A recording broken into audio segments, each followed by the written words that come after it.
Houses locate planets on a minute-to-minute basis. Forget the grand galactic backdrop of the signs. We are now concerned only with where a planet appears to be. Is it overhead? Is it dropping down low in the west? These are the questions houses answer. Symbolically, houses represent specific fields of activity. They are life stages and arenas, the tangible theaters in which identity is made visible through action.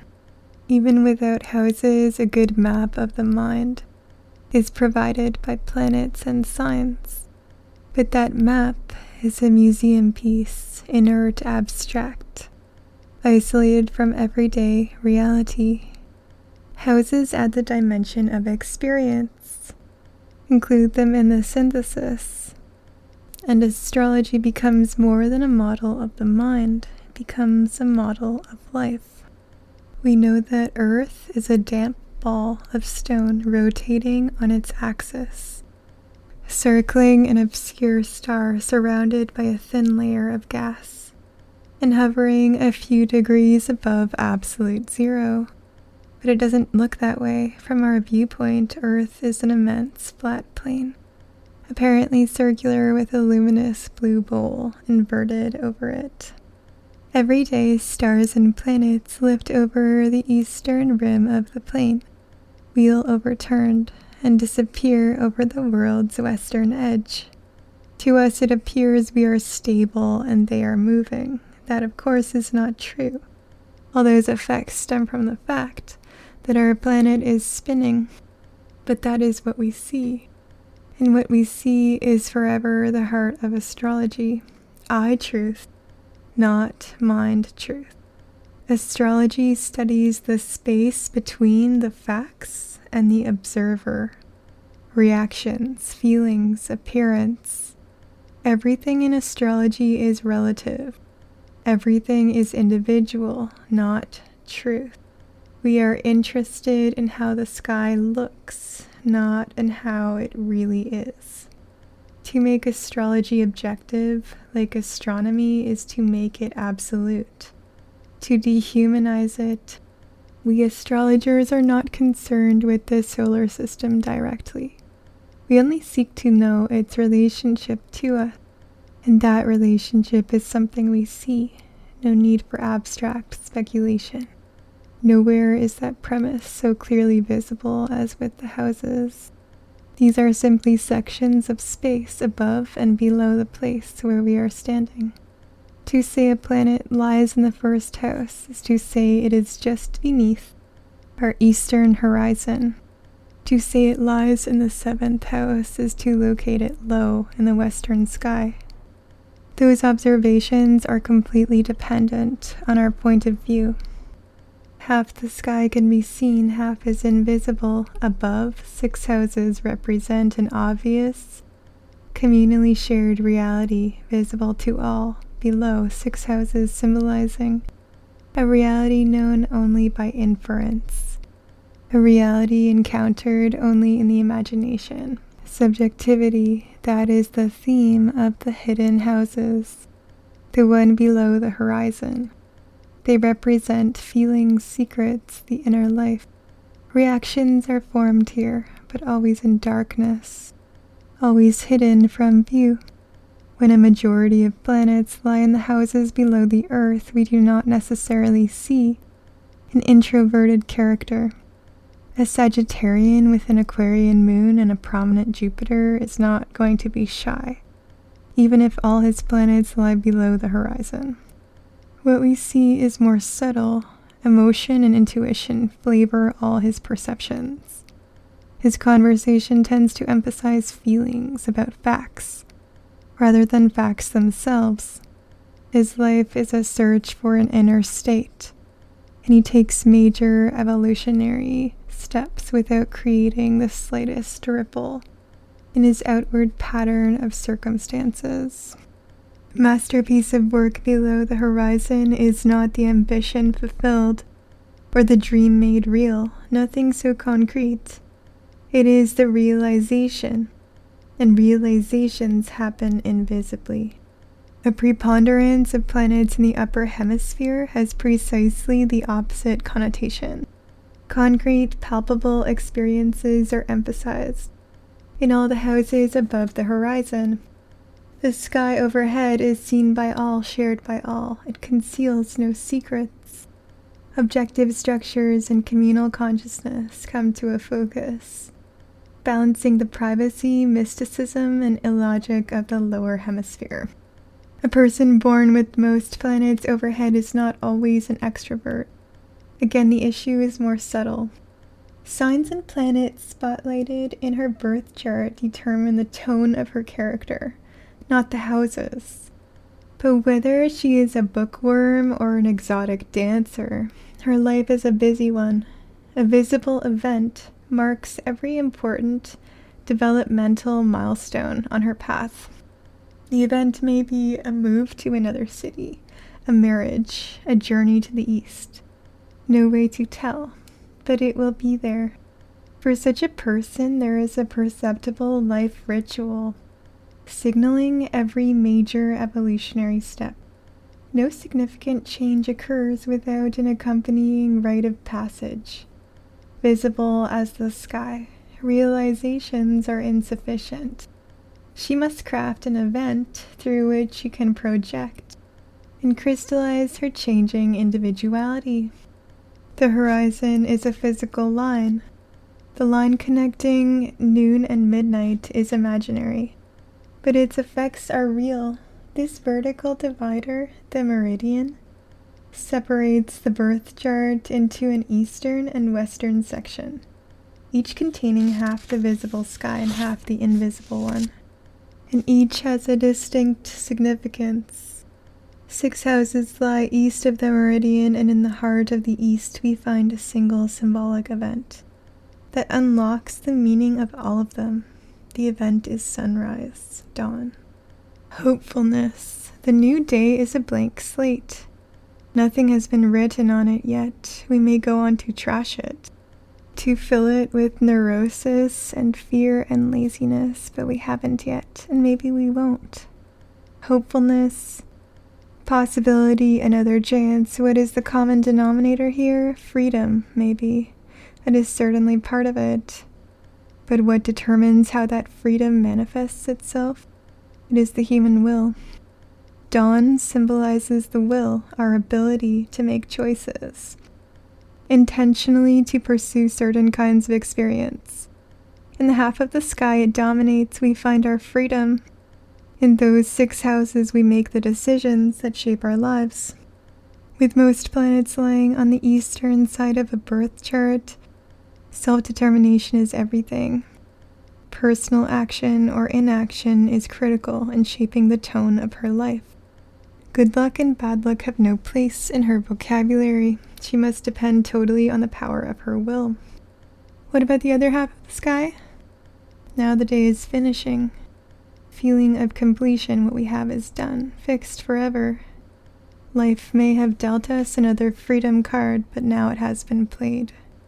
Maybe tomorrow we will get another one. The western houses have a more restrictive tone than the eastern ones. They represent established forces, immutable powers, accomplished facts. We may negotiate with them, but they can never be pushed away. In the West, freedom meets its match. It meets limits, fate, karma, chance, acts of God. A person with a Western Hemisphere emphasis in his birth chart should not be discouraged from making decisions and commitments. But in looking at his biography, we see more evidence of seemingly random forces, striking in critical ways, large inheritances, chance meetings with powerful people, alcoholic parents, twists of fate. An individual operating within that framework must cultivate alertness and adaptability. He must learn to read omens, to sort out the threads of his destiny from a tangle of dreams and circumstances. Unlike his Eastern Hemisphere counterpart, his life is unfolding within a larger pattern. His path can be summarized in a modern proverb: go with the flow, not laziness, not drifting, but a cooperative, pliant relationship between his will and the realities that surround him. Together, horizon and meridian form a cross, the cross of life. Esotericists have called it the cross on which spirit is crucified. The metaphor is melodramatic but apt. On that cross hang the 12 houses, each is a battlefield, and each one individuality comes out of hiding and makes a stand. In each one, the miracle and horror of daily experience interact with the raw psychological mechanisms, symbolized by the signs and planets. Until they enter the houses, those mechanisms are untempered and untried. Safely hidden in the skull, they are only the stuff of dreams. After that encounter, they are transformed. 12 houses, 12 signs. The two symbol systems are parallel. Aries is the first sign. Its dramas are the dramas of the first house. The same goes for Taurus in the second house, and for Gemini in the third. The correspondence holds true right to the end in Pisces in the 12th house. Learn one system and you are well on your way to grasping the other. Each is a 12-fold cycle of symbolism, and the phases of one correspond to the phases of the other. The difference between signs and houses is only one of focus. Signs are psychological processes. They refer to events that happen in your head. Houses are experiential. They speak of what happens when your head is compelled to perform on the stage of life. We are our own signs, and we do our houses. Aquarius, for example, may give a person a rebellious disposition. Put it in the house of career, and that rebelliousness is likely to get crystallized as self-employment. Put it in the house of relationships, and the Aquarian theme no longer works itself out on the job front. The hub of activity is now a fear of being engulfed by a dominant husband or wife. The first house.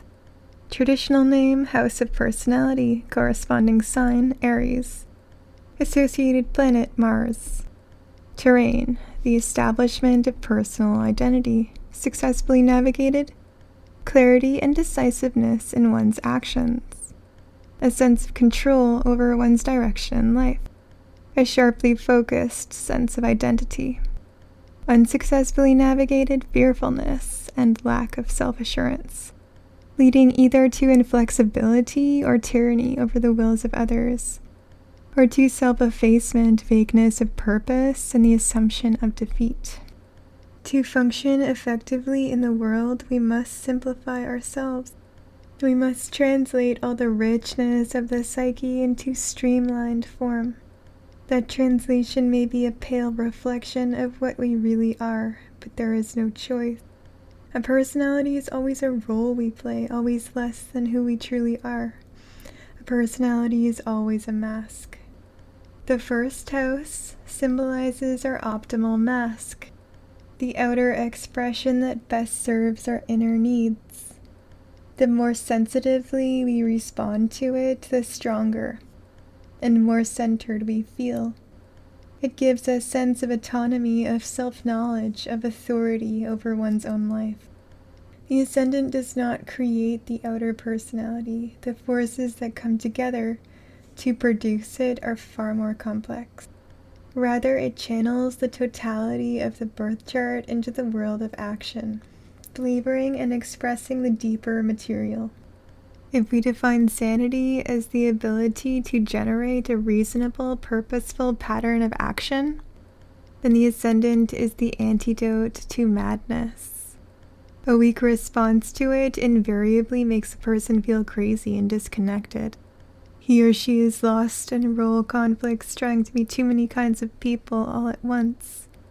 Uncertainty and a feeling of illegitimacy plague such a person. Nothing comes together.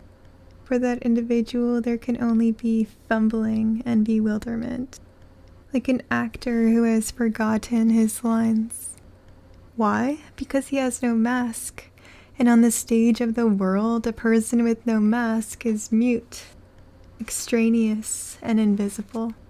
Second house, traditional name, house of money, corresponding sign, Taurus. Associated planet, Venus.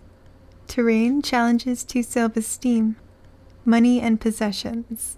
Successfully navigated confidence and self-esteem based on concrete self-adjustment and self-development. Effective worry-free management of resources. Unsuccessfully navigated materialism and the equation of self-worth with the value of one's possessions. Lack of self-respect, fear of risk. Collapse of willpower leading to failure in the world. Life-limiting concern with material security. Second house influences create a crisis of self-respect. According to the signs and planets involved, we may feel dumb or clumsy or unattractive. And the way we choose to resolve that insecurity becomes a key life theme. If we respond negatively, a compulsive kind of materialism warps our consciousness. We seek to alleviate our self-doubts through the manipulation of physical circumstances, rather than through working directly on the problem. Sometimes money becomes the symbol of the confidence we need. We pursue it relentlessly. We advertise how much of it we have accumulated, but the pain remains. Second house issues need not revolve around the bank account, or cars and clothes it can buy. We may collect prestigious friends, decorative lovers just as easily. We may even objectify our own bodies. Obsessive suntanning or bodybuilding often reflect tensions in this part of the birth chart. So does endless mirror gazing. A successful navigation of second house terrain always involves proving oneself to oneself. We can compensate for inner doubts through disciplined effort and concrete accomplishment. Properly harnessed, personal insecurity can drive a person to reach toward the limits of growth. A busy second house can be the weakest possible astrological structure or the most resilient. Everything depends on how the individual copes with the pressures it generates. Always a vigorous response to second house issues involves intentionally altering some embarrassing personal trait, while a weak response attempts to conceal that trait behind a veil of money, glamour, or safety. How we evaluate our own worth is the real issue. Money is just a red herring. The third house. Traditional name, house of communication, corresponding sign, Gemini. Associated planet, Mercury. Terrain, information gathering, information sharing. Successfully navigated, clear, accurate, unbiased perceptions. Willingness to tolerate perceptual ambiguity and uncertainty. Capacity to probe the world for more information, either verbally or intellectually. Unsuccessfully navigated, the urge to protect a given concept of the world, leading to defensiveness. Intellectualism and verbal overkill. Scattered, unfocused curiosity, leading to chronic time wasting.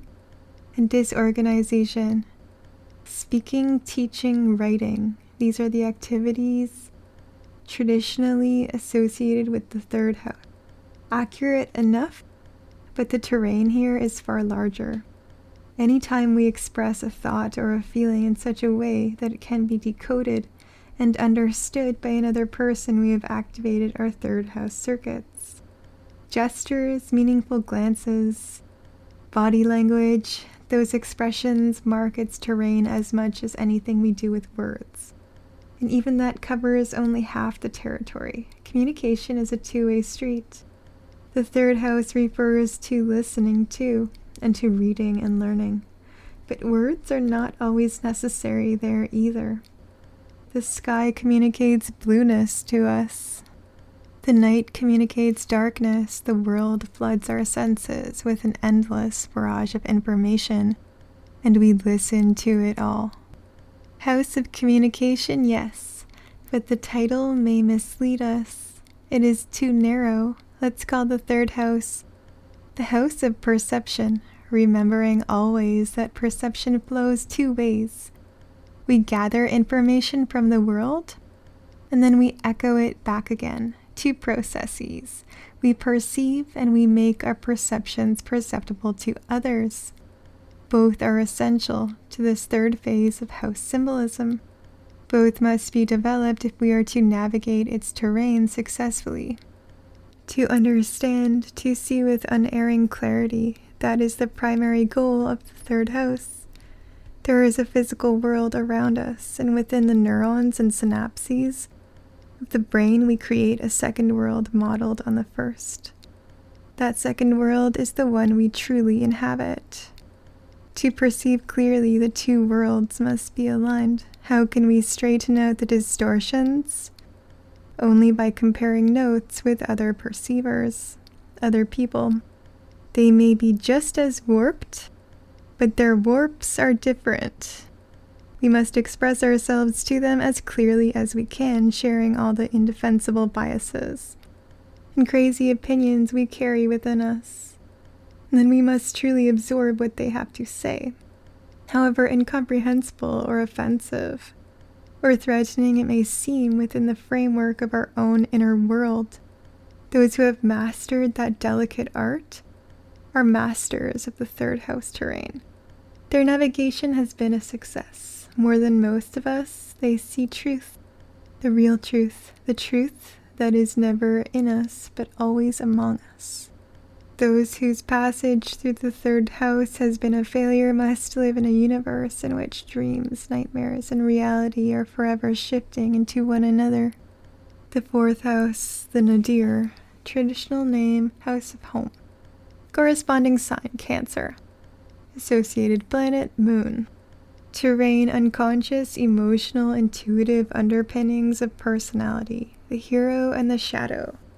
Domestic life, the home. Successfully navigated, thorough understanding of one's own motivations, needs, and fears. Establishment of roots in form of home, family, and attunement to inner self. Unsuccessfully navigated, lack of basic psychological self-knowledge, leading to neurotic, unsatisfying, and obsessive behaviors. Self-absorption and self-analysis to the point of withdrawal from the world. Shyness. The nadir, the lowest point a planet can reach. Fourth house is the most subjective of the 12. The arena it represents is a secret one. To grasp the significance of the nadir, we must thoroughly absorb one key point. The contents of the fourth house are utterly isolated from the outer world. They exist only in the mind. Reality, in the sense that we normally use the word, is irrelevant to them. They grow and develop with a logic all their own. Have a secret fantasy. When you are daydreaming in the office, are you quietly piloting a starship? Are you feeding the hungry?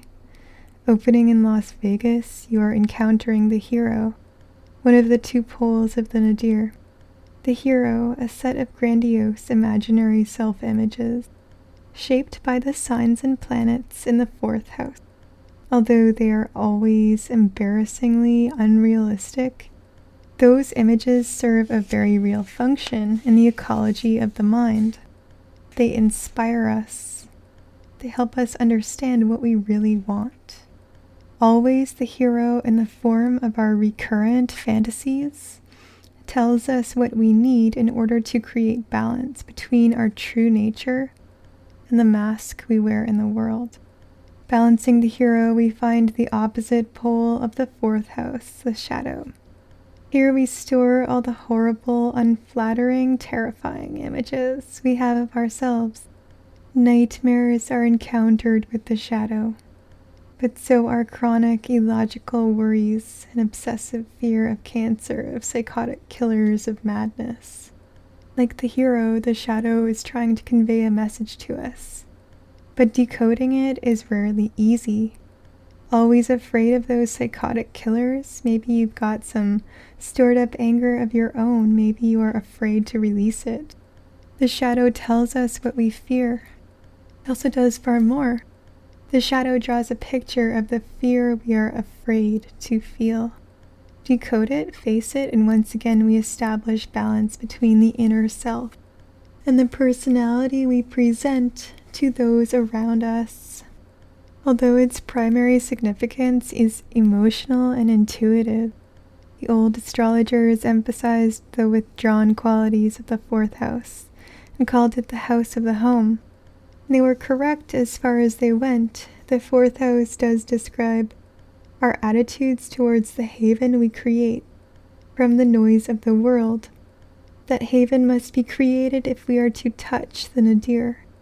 But homemaking is the means, not the end. Simply to go into hiding in the home is as much an unsuccessful navigation of this house as is taking the hero and shadow on face value, making no effort to decipher their messages. Either way, the inner life and the outer life become dissociated from one another. Then both feel as thin and phony as a 4-year-old's first lie. The fifth house, traditional name, house of children, corresponding sign, Leo, associated planet, sun, terrain, pleasure, playfulness, creative self-expression, falling in love, successfully navigated, joyous anticipation of each day, the development of a creative outlet through which tangible evidence of one's internal processes may be expressed, capacity to establish initial rapport with interesting strangers, unsuccessfully navigated, abusive, self-destructive, uncontrollable relationships with particular pleasures, creative blockages, inability to relax and play. How can joy be fed?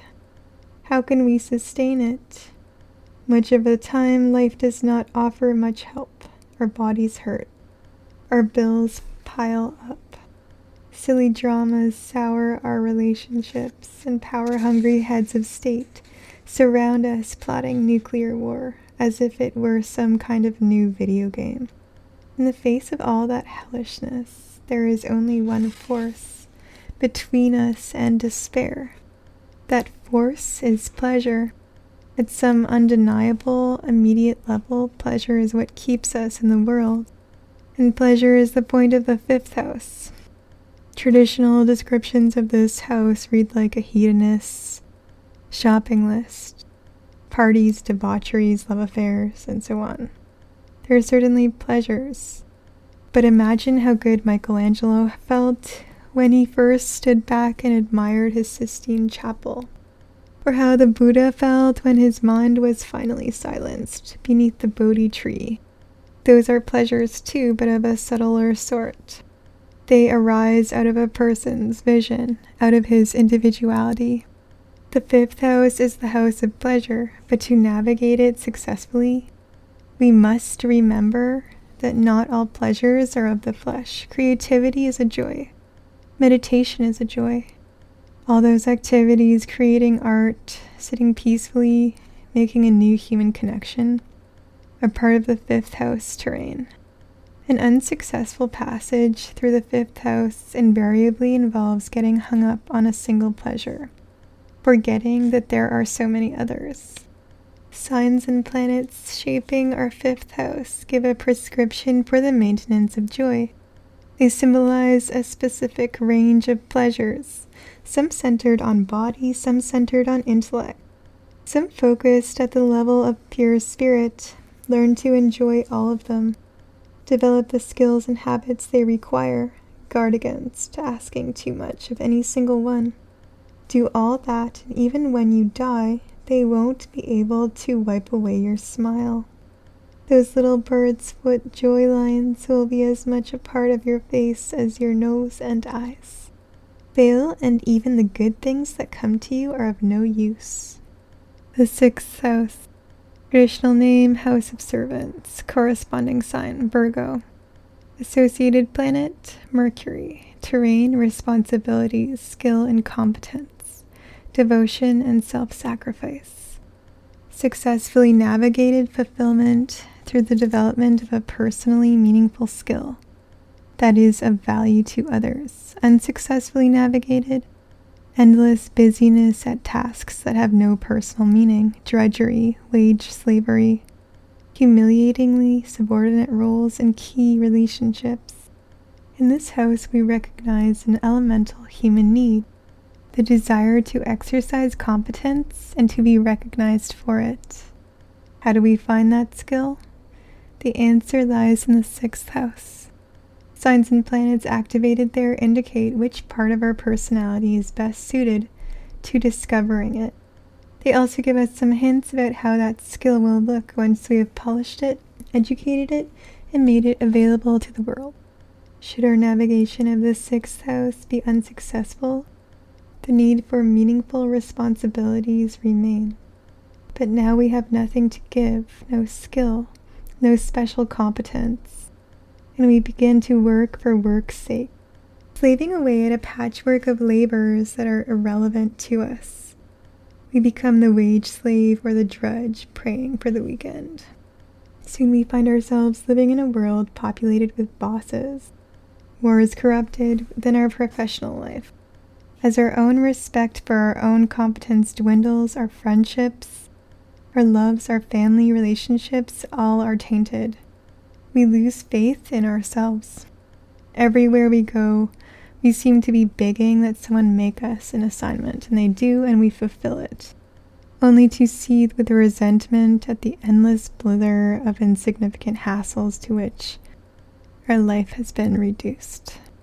The 7th house, the descendant, house of marriage, Libra, Venus, terrain, intimate relationships, identification with others, successfully navigated relationships characterized by 1, equality between the partners, 2, open-endedness, i.e., the relationship can be expected to survive changes in circumstance, 3, specialness, unique rapport, magic, unsuccessfully navigated pattern of chronic submissiveness or directiveness in intimate relationships, inability to form a stable emotional bond, fear of intimacy, extreme dependency, or extreme fear of dependency.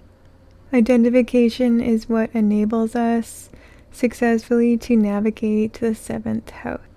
Identification, putting yourself in the other person's shoes. It is the cornerstone of all dramatic art. It is also the basis of any intimate relationship. The mind fails to set up that elemental I equals you equation. No story will ever move us, and no human being will ever touch us. But setting up that equation can be tough. Other people are not us. They are different, alien. To identify with them, to love them, in other words, we must temporarily set aside our own point of view.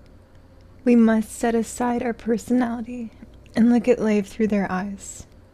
A perilous process. If we cannot manage it, we make no lasting, intimate contacts.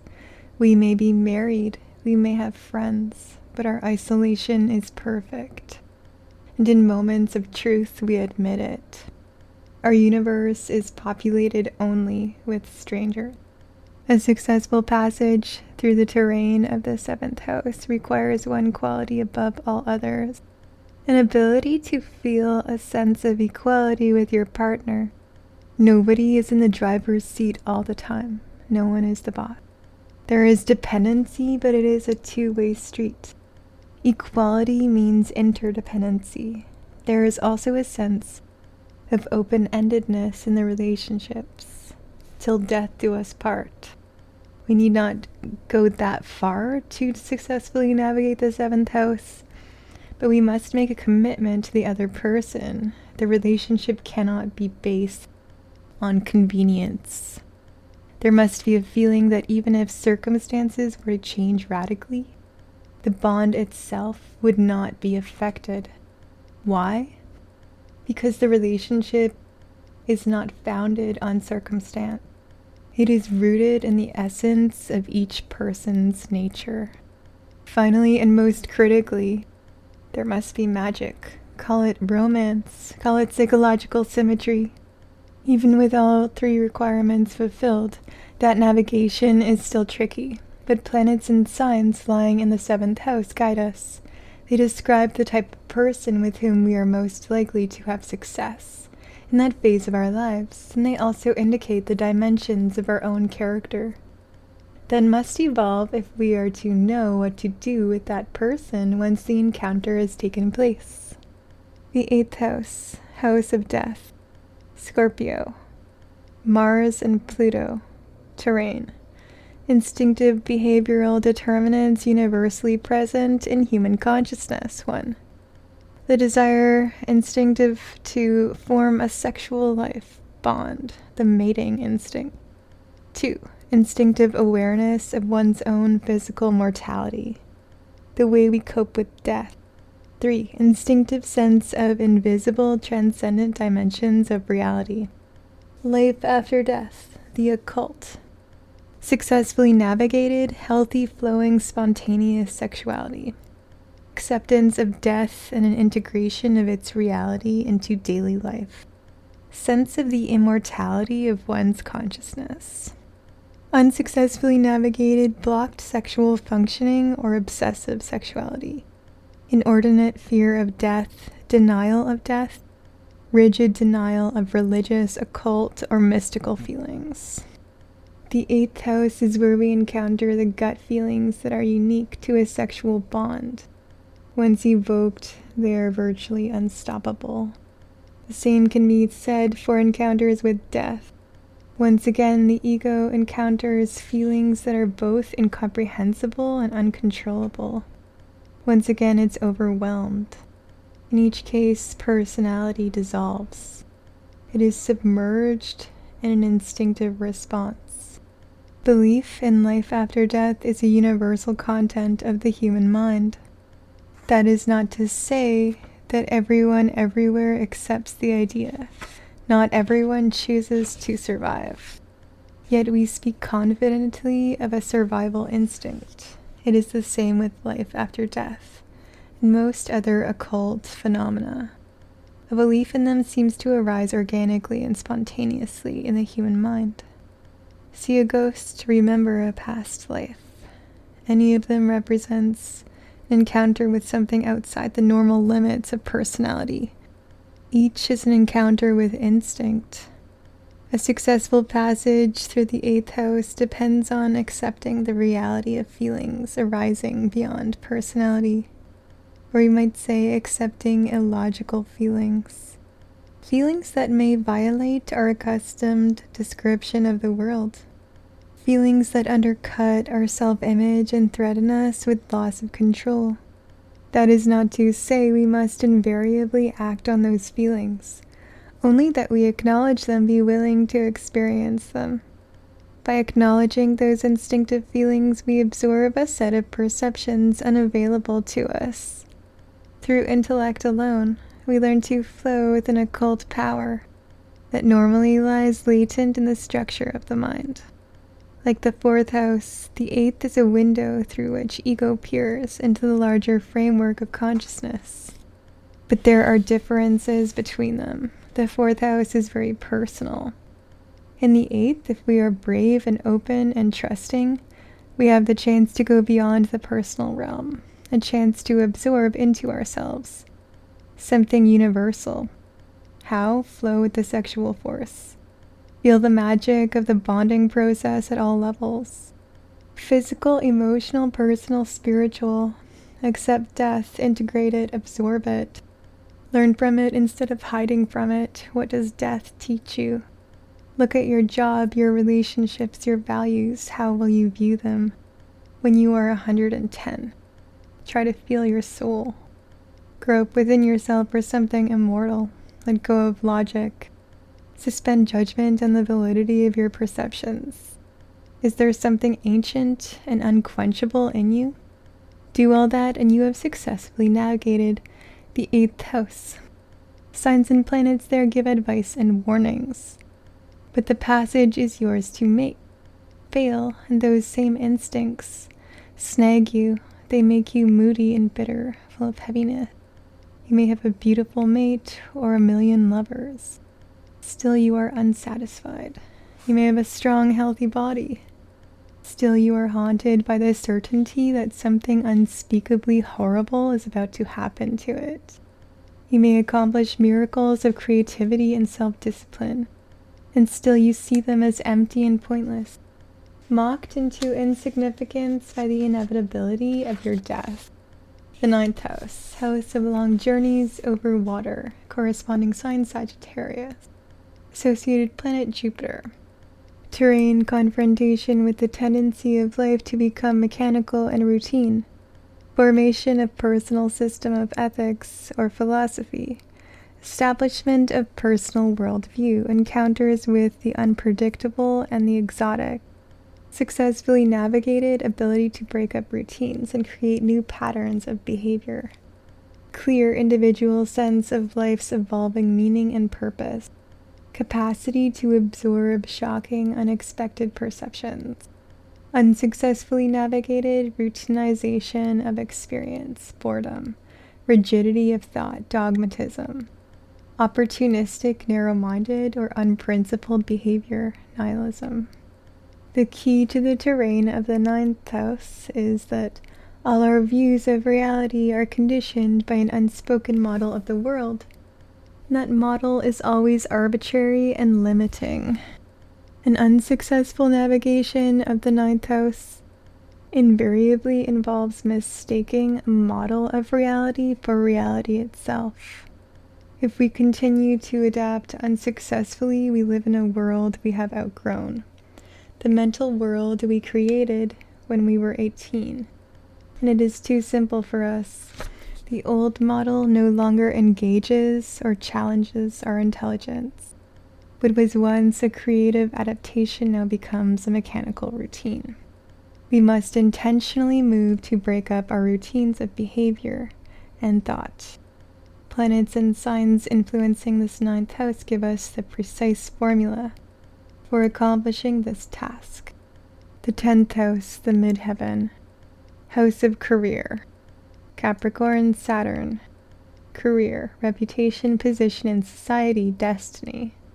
Successfully navigated, self-expressive, personally satisfying status in the community. Sense of fulfilling one's destiny. Unsuccessfully navigated, entrapment in a meaningless, alienating social role.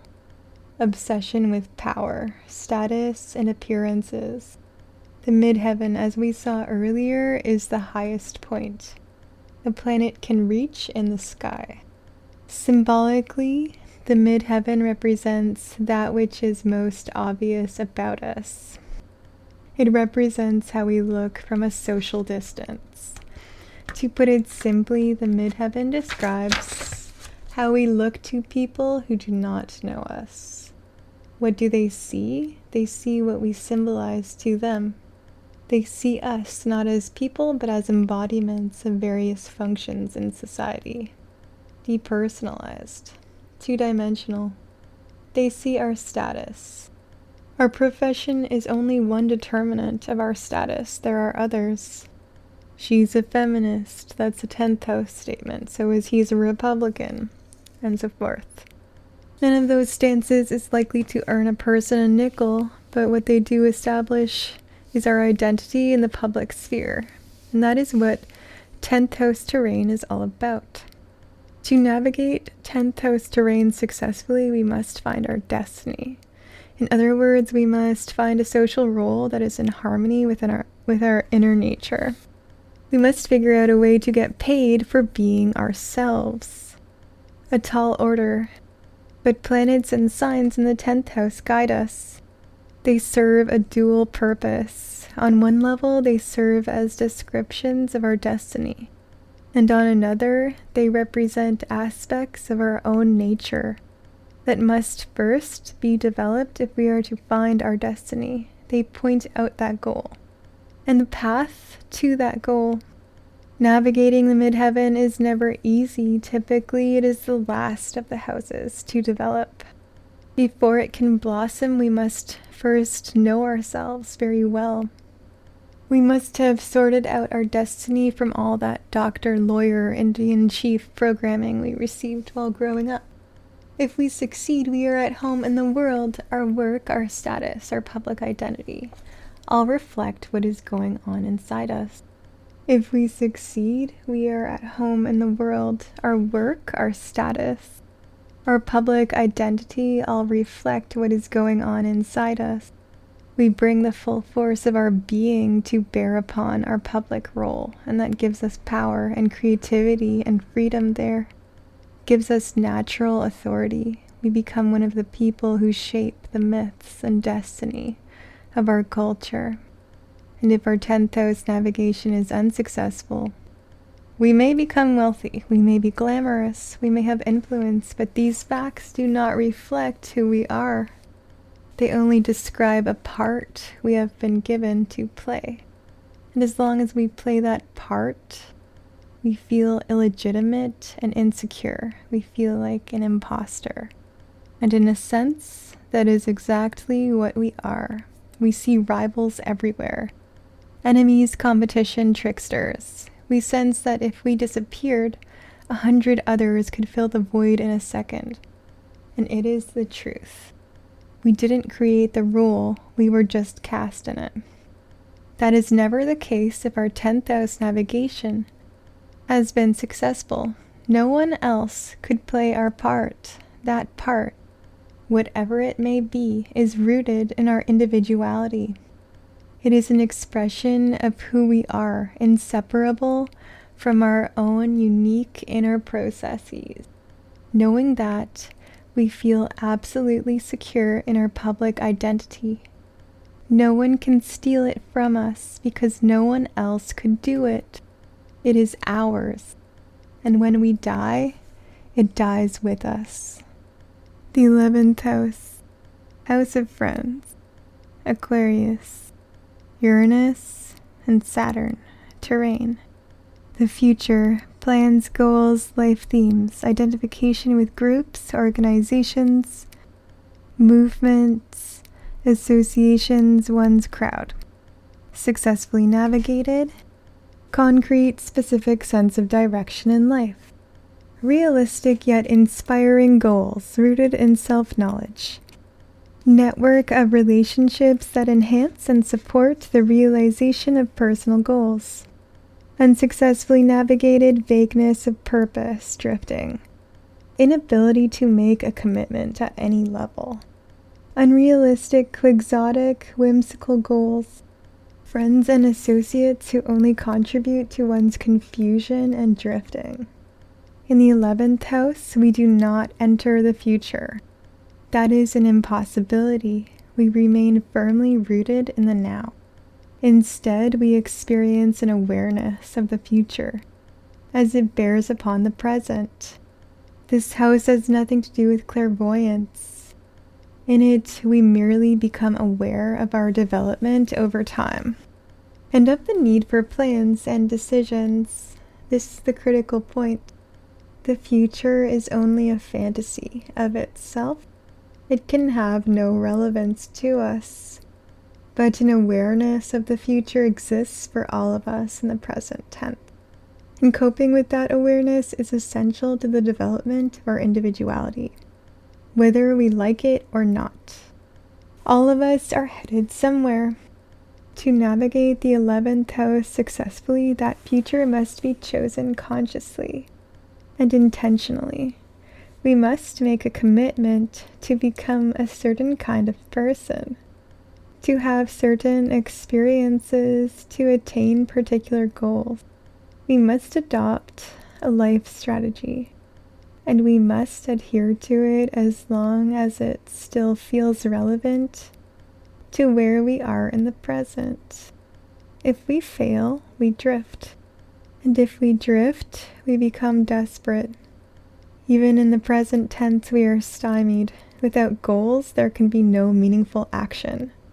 But life is action, so we act, and our actions are tentative, sporadic, uncertain, full of false starts and empty gestures. Soon we invent goals just to fill the void. But the goals have no roots, they are whimsical, unrealistic, quixotic. And because of that, they have no relevance to the now we are actually experiencing. They do not help us. So we feed them, puff them up, make them more elaborate, more grandiose. Before long, we are living in the future, obsessed and identified with a tomorrow we never reach. And our 11th house navigation has been a failure. What do friends have to do with our personal goals? Friend in this case has little to do with real intimacy. For that kind of insight, we look to the 7th house, not the 11th. Our crowd. How do we choose these people? We choose them because they reflect our goals. By embodying the future we want for ourselves, those people help stabilize our own intentions.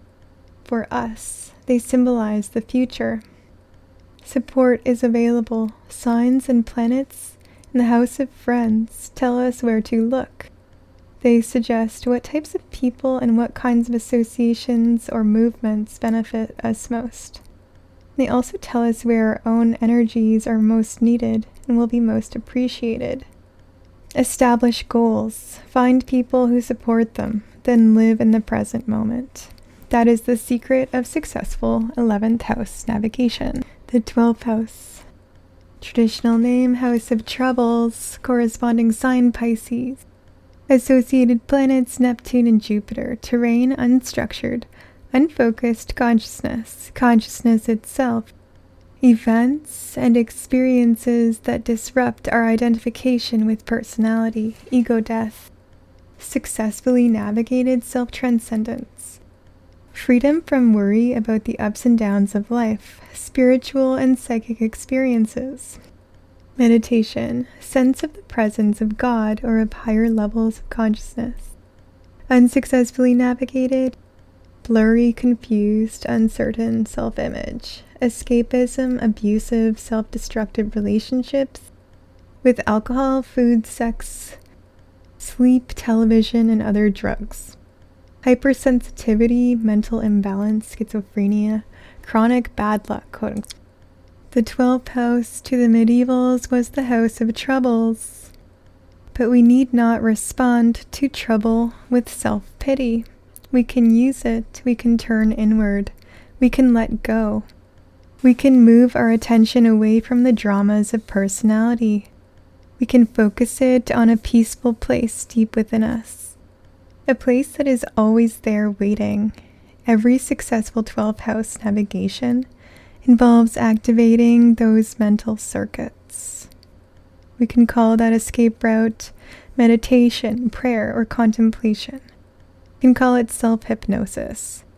The peace we find we can call God or our center or just relaxation. Escape is the theme in unsuccessful navigations of this house. Instead of retreating temporarily into our depths, we seek to obliterate consciousness altogether. Any intense, repetitious, compulsive behavior can potentially feed an unsuccessful 12th house passage. Signs and planets in the 12th house are like time bombs. The fuse may be long, it may be short, but there is no extinguishing it. They trip us up. They face us with an impossible situation. Once that situation breaks, we can head for the bar and order a double, or we can withdraw for a while into our depths, feeling that endless reservoir of creativity and life and resilience within us.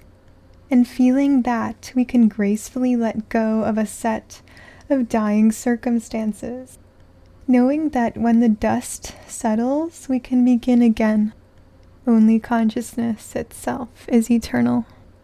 Nothing else matters. Grasp that, and the house of troubles is troubled no longer. It is the house of wisdom. And your passage through it is a passage of unbreakable, enduring inner harmony.